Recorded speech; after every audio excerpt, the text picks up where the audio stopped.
काका हो हमरा के रहिया बताएगा अरे पानी भुलाए तनी घर पहुँचाएगा ना जानी गवा के ना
घूमे खातिर आइल रही नवरात्र के मेला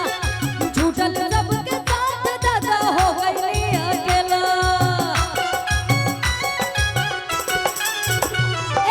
घूमे खातिर आइल रही नवरात्र के मेला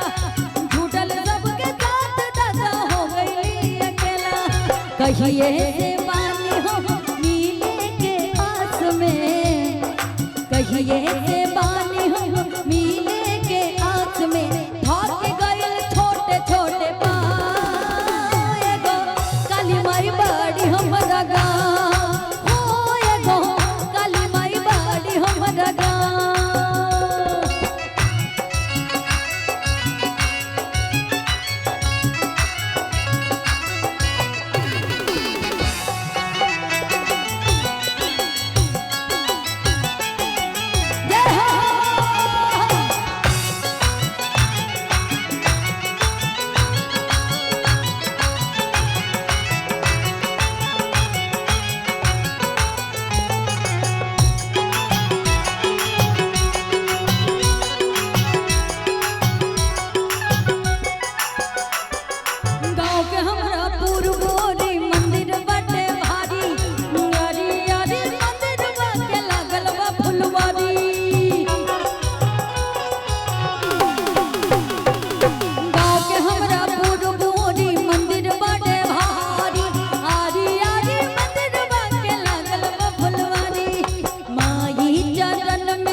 हमारे सरवन भैया के लिए ताली हो जाए थोड़ा सा